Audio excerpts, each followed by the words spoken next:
নাগরিক সেবার মানোন্নয়ন, মশক নিয়ন্ত্রণ, বর্জ্য ব্যবস্থাপনা এবং নানা জনদুর্ভোগের সমাধানে গতকাল গণশুনানির আয়োজন করে ঢাকা দক্ষিণ সিটি কর্পোরেশন।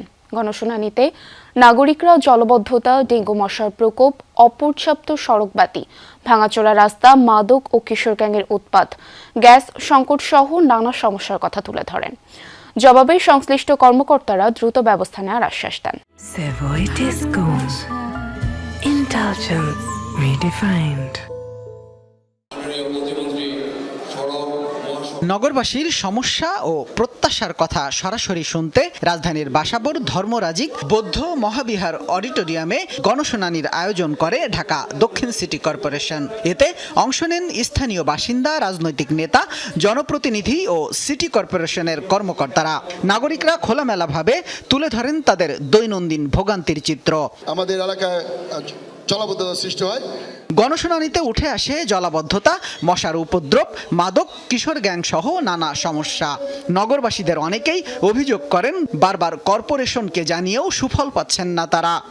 আমি ব্যক্তিগতভাবে বহু চেষ্টা করতেছি ওইখান থেকে ময়লা কিভাবে সরানো যায়, কিন্তু একা করা সম্ভব হচ্ছে না। সিটি কর্পোরেশনের কোনো সাহায্য সহযোগিতা পাচ্ছি না। কিশোর গ্যাং এবং বিভিন্ন রকমের চিনুতাই, আরো মদ এবং গাজার আড্ডা, সোনামিয়া রুট এবং টাকিপাড়া এবং আবার এই আশেপাশে তালতলা মার্কেটের সামনে, তিলপাড়া ঢাকা হোটেলের সামনে নিত্যনৈতিক ট্রাফিক জ্যাম থাকে। এই ট্রাফিক জ্যাম দূরীকরণের জন্য আমি প্রশাসনের দৃষ্টি আকর্ষণ করছি। শুনানিতে অংশ নেন নারীরাও। নিরাপত্তাহীনতা ও অন্ধকার সড়কে চলাচলে দুর্ভোগের কথা তুলে ধরেন তারা। আমাদের রাস্তায় জলবদ্ধতার সৃষ্টি হয় একটাই কারণে, কারণ ড্রেনেজ সিস্টেমগুলো খুবই খারাপ হয়ে ভেঙে পড়েছে। ল্যাম্পপোস্ট ঠিক নাই, বাতি জ্বলে না, অন্ধকারে ঢাকনাগুলা নিয়ে যায়, বাসা বাড়িতে চুরি হচ্ছে, আমাদের অনেক সমস্যা হচ্ছে।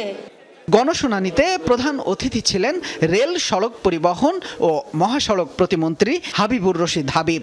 তিনি বলেন, জনগণের চাহিদা পূরণ এবং নাগরিক সুবিধা নিশ্চিত করাই সরকারের প্রধান লক্ষ্য। জনগণের কাছে জবাবদিহিতা করা কোনো অনুগ্রহ নয়, এটি আমাদের সাংবিধানিক, নৈতিক এবং রাজনৈতিক দায়িত্ব। এ সময় ঢাকা দক্ষিণ সিটি কর্পোরেশনের প্রশাসক আব্দুস সালাম বলেন, নগর উন্নয়ন ও জনকল্যাণে কোনো অবহেলা বরদাস্ত করা হবে না।